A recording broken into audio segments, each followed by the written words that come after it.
Okay, if you listen to the video before this, then I found the folder. It's in a orange folder, and orange is significant at this moment because literally just saw an orange furry moth yesterday, a day after I uploaded a video that had orange, that the track was in orange on the screen. So, I believe I was looking for this because I wanted to explain a little bit about the love warranty and what makes it the love warranty.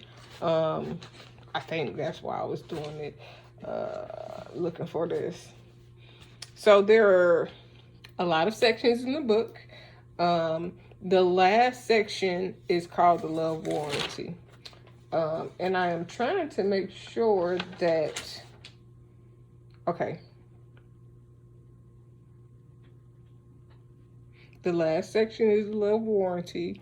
And if it sounds like I keep saying that, it's because I'm trying to make sure that I'm saying the right thing on this video before I start playing the love warranty.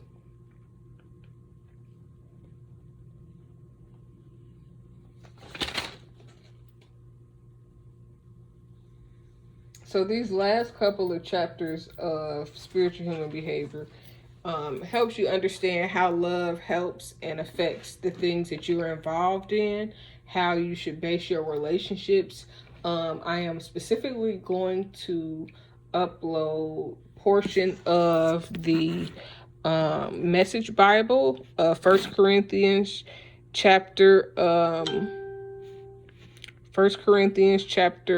13 is about love. I am not playing the whole portion of that chapter, but I will be uploading this small little portion that leads into this piece that I'm uploading now.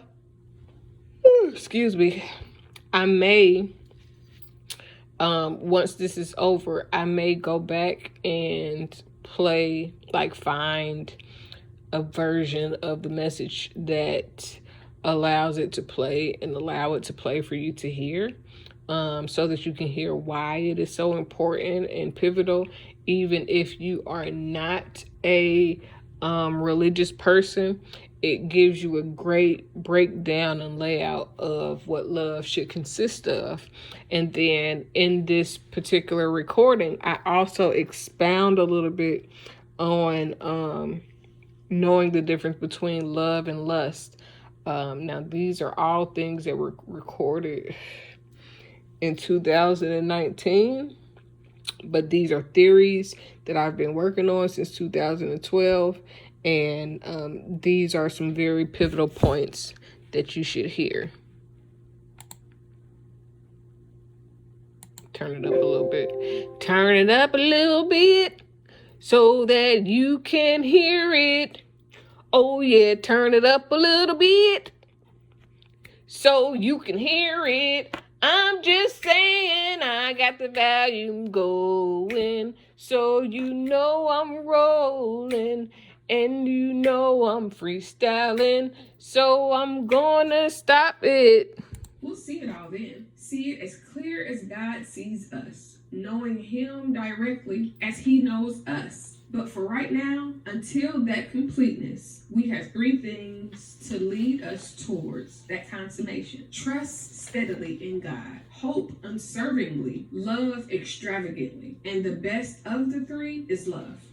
So, the question, what is love and how is love the warranty? When love is used, whether the situation that you are using love in is good or bad, it is always going to get you the best results because love is balanced within. Love is a feeling or a strong, constant affection for a person, an attraction that also can include sexual desire, not to be confused with lust. Now, when we're talking about relationships specifically, love does consist of providing in every way possible, and it does include sex. However, the difference between love and lust is the ability to sacrifice and put another person's purpose equal to or above your own. When this says is not me. Okay, so I wanted to briefly speak on that.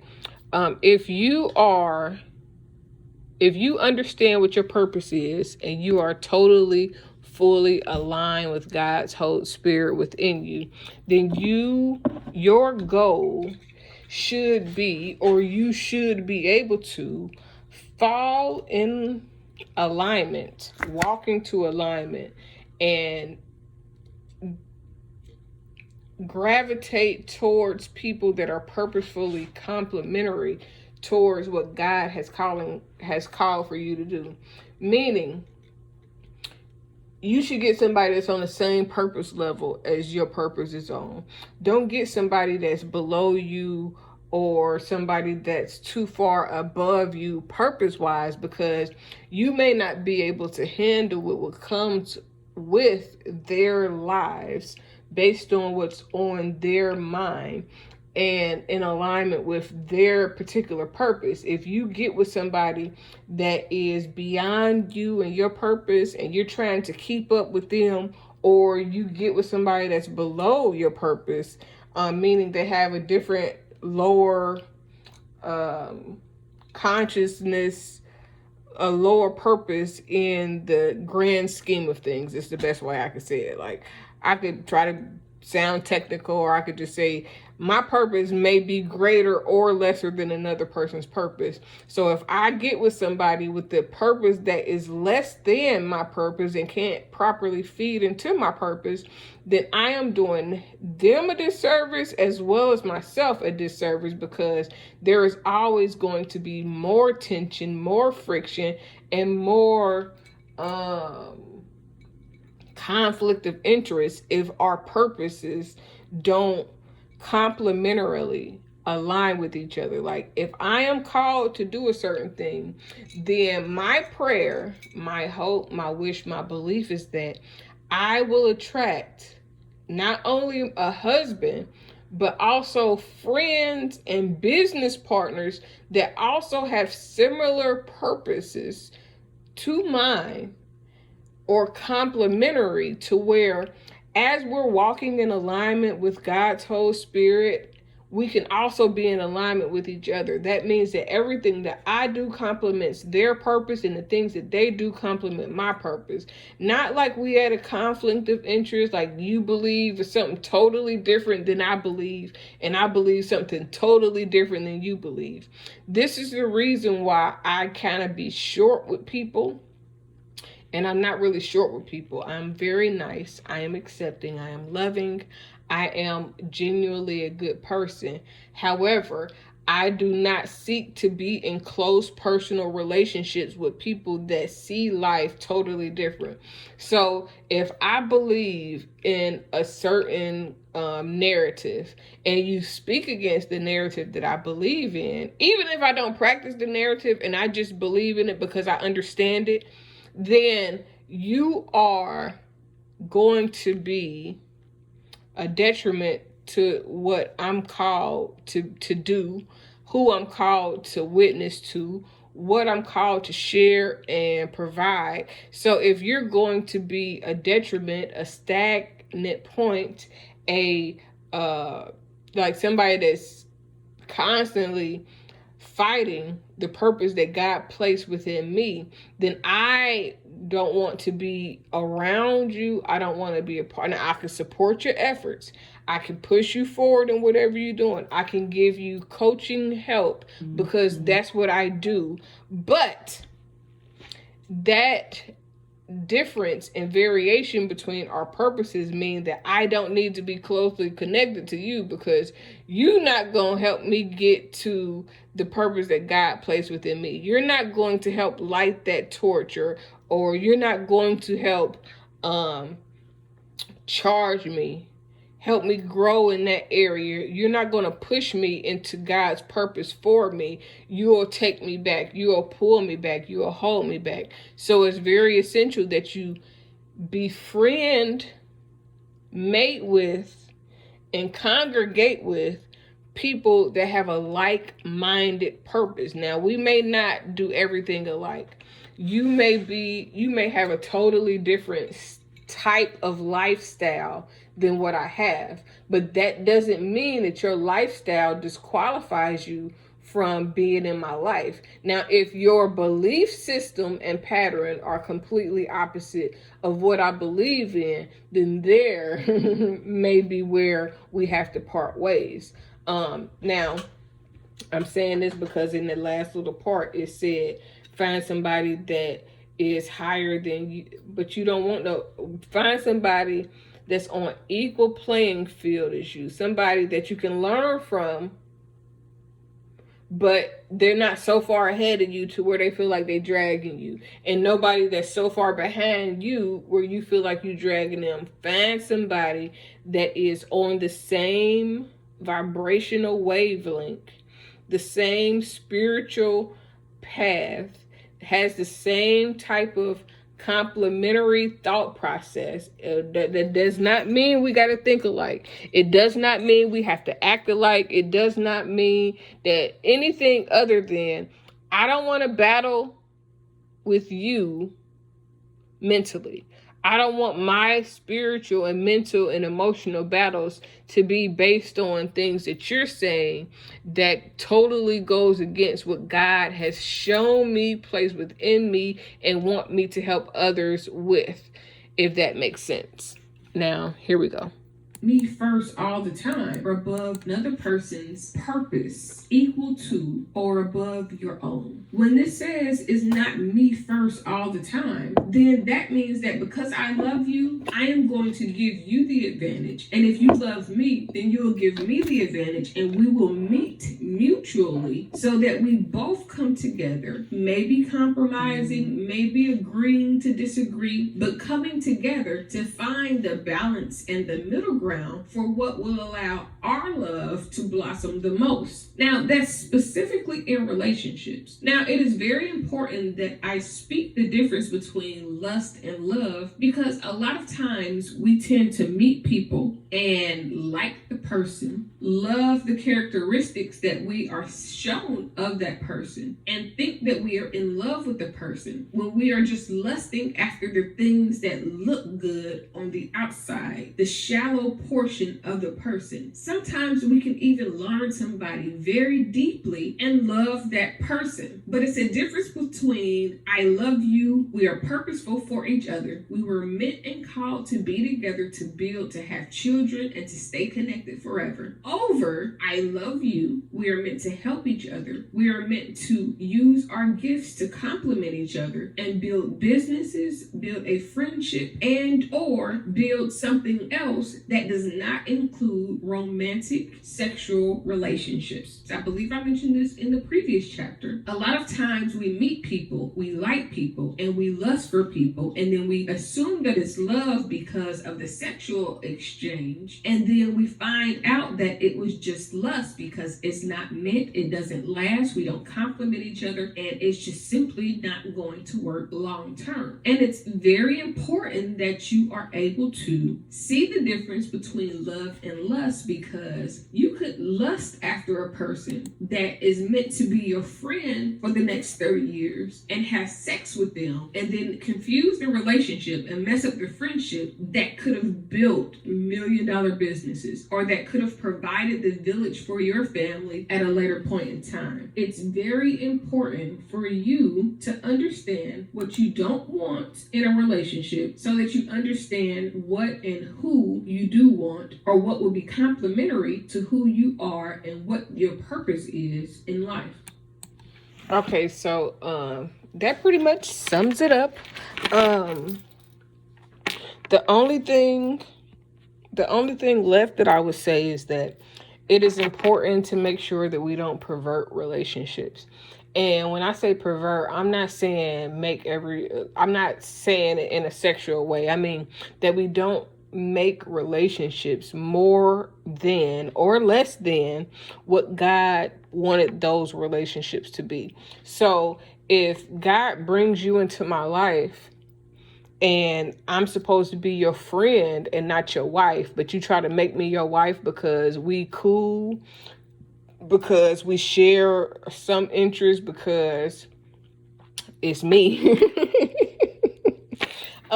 then that could mess up God's original plan. Like, there are some people I believe that God may have wanted me to be cool with, but didn't want me to have sex with. But if I go and have sex with everybody that I like, that I find attractive, that we relate on some level, then there will be no room for me to make friendships with those people, because I have turned those relationships into something more than it was created to be.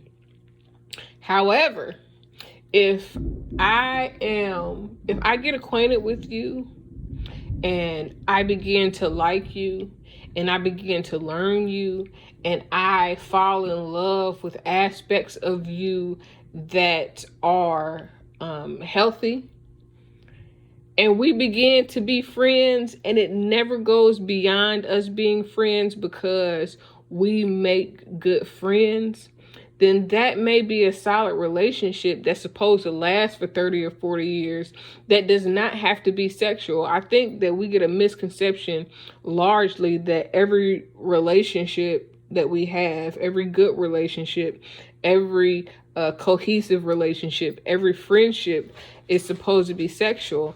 And I think that that's where largely we as humans miss the mark.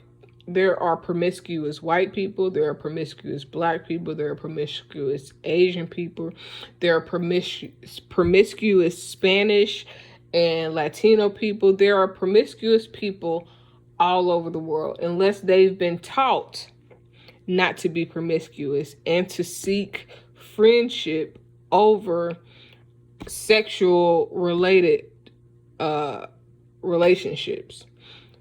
And I think that this is important. I think that this is something that we need to start teaching people, teaching our youth, and teaching people all together, because a lot of people are meeting people that they're supposed to be friends with, that they're supposed to have as support groups, and they're turning those supportive relationships into sexual relationships because that person is a good person, because they support you, or because they are nice to you. And we muddy waters that were supposed to be clean, that was supposed to help clean us. And then we end up having more people, because a lot of people, and this is a consensus,